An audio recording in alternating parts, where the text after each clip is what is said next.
Kapatid, sa panahon natin ngayon ay madami ng mga bagong labas na gawa na cellphone.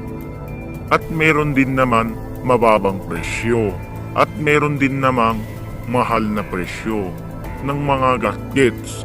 So karamihan sa mga ibang tao na katulad ko ay ang kaya lang naman natin bilhin ay ang mababang presyo. So kapatid, kaya ka napadpad dito ay naghahanap ka ng tips kung paano nga ba natin mapapaganda ang performance ng cellphone o di kaya tanggalin na rin natin ang lag ng cellphone natin.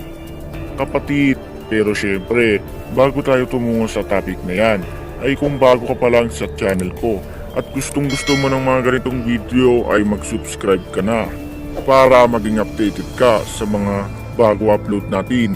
Nag-upload ako ng isa kung meron nalalaman. At kung meron ka naman ipasaliksik ay mag-comment ka lamang sa ibaba ng videong ito. Maraming salamat. Welcome kaibigan. Sa video na ito, ang share ko sa inyong application ay para ito sa mga lagger na cellphone. So ito yun. So ang application na ito ay lalagay ko na lang sa description yung link ng apps na ito o di kaya sa comment section. So i-click na ninyo doon. Kung na-click na ninyo, matik na pupunta na kayo sa Play Store.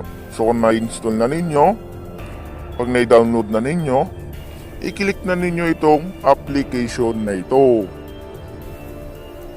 And then pag-click ninyo dyan, may lalabas sa umpisa na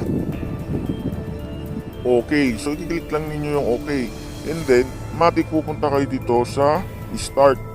Click ninyo yung start. And then, pag-click ninyo yan, makikita ninyo tong okay. So i-click lang ninyo yung okay na yan. And then, i-tap lang ninyo itong gitna na ito. Kailangan sa gitna. Yan. So pag-tap ninyo dyan, matik na pupunta na naman dito sa isa. So paikot-ikot lang yan, ulit-ulitin lang ninyo yung pag-type ninyo dito, yung pag-touch ninyo. Ganun-ganun lang, paulit-ulit lang. Kasi makikita natin dito, sample 1 pa lang tayo. So i-click lang ninyo ulit yung tap, paulit-ulit lang.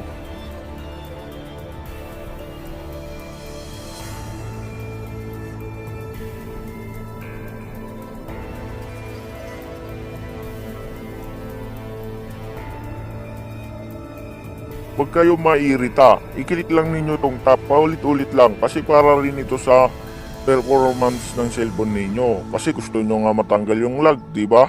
I-repindutin lang ninyo yan, paulit-ulit lang, huwag kayo huwag kayo mairita.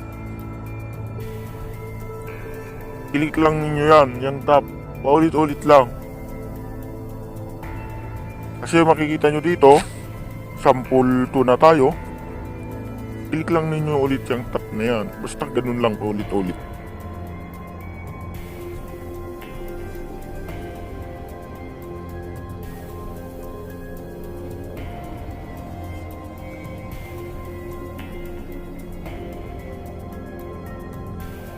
And then, i-click na ninyo ulit tong tap na ito. Basta ganun lang paulit-ulit lang.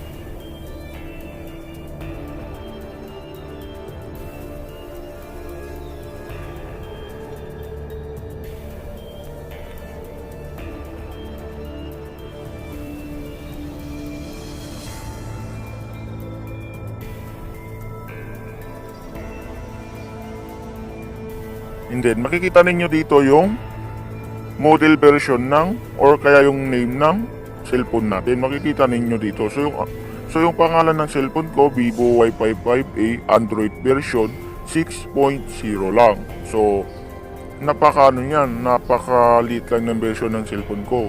So, at least, napapaganda ko naman yung performance ng cellphone ko. Hindi siya lag. Kumbaga, nagagawan ko ng ibang paraan. So, kapag na-click na ninyo siya, nakikita ninyo dito na nakasulat sa taas, success. Kumbaga, nagawa mo na, okay na. And then, makikita mo rin dito sa we recommend. Ayan daw. Yung kulay red na yan,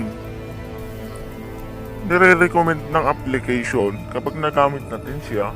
Ang gagawin daw natin ay i-power restart natin yung cellphone natin.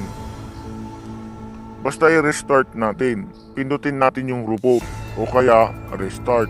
Basta sa mga ibang cellphone kasi iba-iba, meron din reboot, meron din power off, o kaya naman restart.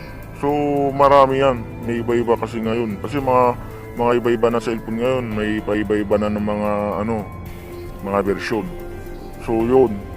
So nire-recommend ang application na ito kahit na napakamura pa ng cellphone mo, mapapaganda niya.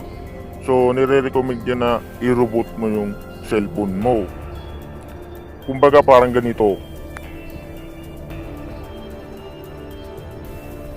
Ayan, ganyan. Reboot or power off. Yung restart kasi is itong kulay blue. So yan. So pag na-restart na ninyo siya, promise, napakaganda ng performance ng cellphone ninyo. Pwede rin naman siya i-restart. Pwede rin naman ninyo siyang hindi i-restart. Kasi maganda na rin siya, wala na rin siya lago. Napakabilis na siya. Hindi na siya katulad kanina na parang kalaglag. So, dito na po nagtatapos ang video na ito. Kung nagustuhan po ninyo, maaaring pakipindot na lang ang like or kaya naman subscribe. So, kung di mo naman nagustuhan tong video na ito, pindutin mo na lang ang dislike or kaya naman huwag ka na rin mag-subscribe. So, yun lang po. So kita-kits tayo sa susunod mga kaibigan on this Keep YT. Maraming salamat. I'm out.